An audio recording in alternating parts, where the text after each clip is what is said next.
বাংলাদেশে কর্মের অভাব নাই, বাংলাদেশে কর্মীর অভাব। তাহলে আপনি কর্ম পাবেন কখন? কর্মী হবেন যখন। If you want to be a doctor, if you want to be an engineer, if you want to be a businessman, if you want to be an actor, who will make you? বাংলাদেশে unfortunately maximum যারা সফল হচ্ছে তারা বড় মানুষ হয় না, ছোট লোক হয় তারা। কৃষক হচ্ছে পৃথিবীর সবচেয়ে প্রেস্টিজিয়াস প্রফেশন। তারা 39 ডিগ্রি হোক আর 41 ডিগ্রি তাপমাত্রায় হোক, ঘন্টার পর ঘন্টা দাঁড়িয়ে কৃষি জমিতে ফসল ফলে।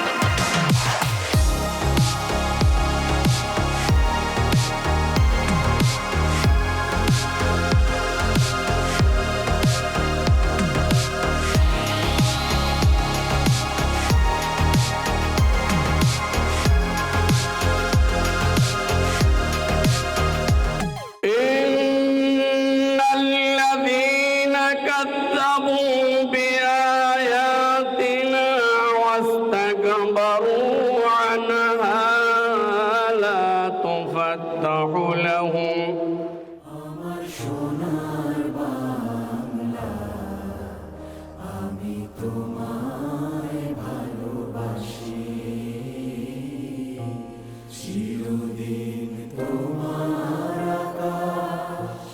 আমরা ট্রান্সফরমেশন করতে চাই নিজেকে, কিন্তু আমরা যদি নিজেকে ট্রান্সফর্ম করতে না পারি তাহলে সাকসেস হতে পারবো না। একটু খেয়াল করে দেখেন, আমরা যারা জেনারেল সাবজেক্টে পড়ছি তাদের জন্য অনার্স শেষ করলেই ক্যারিয়ার ডেভেলপমেন্ট হয়ে যাবে? অনার্স শেষ করলেই কি আমি প্রফেশনাল হয়ে যাব? তার মানে আমার শুধুমাত্র একাডেমিক পড়ার মাধ্যমে আমার ক্যারিয়ার ডেভেলপমেন্ট হবে না। ক্যাম্পাস টু ক্যারিয়ার ওনাদের কাছ থেকে যে নির্দেশনা পাবো, যে ডিরেকশন পাবো, ইএসবিডির পক্ষ থেকে campus two career smart citizen smart Bangladesh সমগ্র বাংলাদেশে এই ক্যাম্পাস টু ক্যারিয়ার প্রোগ্রাম কাজ করছে।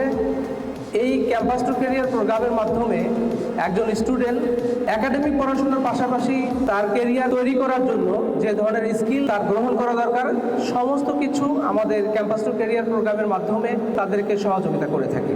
আমরা ছাত্ররা কি করি? আমরা ক্লাস করি না, ক্লাসে আসতে আমাদের মন চায় না। ফেল মানে ফার্স্ট অ্যাটেম্পট ইন লার্নিং। ফেলকে আমার সিঁড়ি বানাতে হবে, এটা যেন আমাকে ভেঙে চুরে না ফেলে। এটা যদি তুমি প্র্যাকটিস করতে পারো, তোমার লাইফ অটোমেটিক সাকসেসফুল হয়ে যাবে, তুমি বুঝতেও পারবে না। ইমোশনাল ইন্টেলিজেন্সের দুইটা পার্ট থাকে, একটা হচ্ছে working with my emotion and working with others emotion. মেজাজ গরম আসলে হয় না, আমরা নিজেরা এটাকে গরম করি।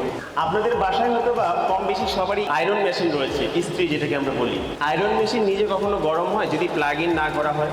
আর প্লাগ ইন করলে কি গরম হয় যদি সুইচ বা ভলিউম না বাড়ানো হয়? তাহলে মন বা মানসিকতা হচ্ছে আমাদের নিজেদের, তাহলে এটাকে আমরা বলতেছি মেজাজ গরম। তা আপনি গরম করেন না।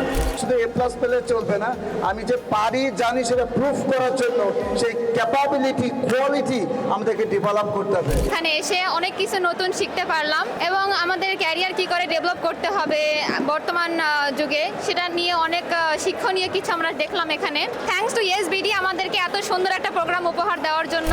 ধন্যবাদ ইএসবিডিকে যে আমাদের জন্য এত সুন্দর একটা সেশন আয়োজন করার জন্য। এত সুন্দর প্রোগ্রাম যে আমি এটাতে আমার ক্যারিয়ার গঠন করতে চাই। এখানে অনেক ধরনের ব্যক্তিবর্গ আসেন যারা দেশের সুনামধন্য বিভিন্ন অবস্থানে রয়েছেন, তো তাদের লাইফ সম্পর্কে আমরা জানতে পারি এবং সেগুলো জানার ফলে লাইফে সেই বিষয়গুলো অ্যাপ্লাই করতে পারলে আমরা একটা ভালো পজিশনে যাইতে পারবো। আজকের ক্যাম্পাস টু ক্যারিয়ার প্রোগ্রামে এসে আমি আমার লাইফে আসলে কি করা প্রয়োজন আমি এটা জানতে পারলাম। ক্যাম্পাস টু ক্যারিয়ারটা অনেক সুন্দর ছিল।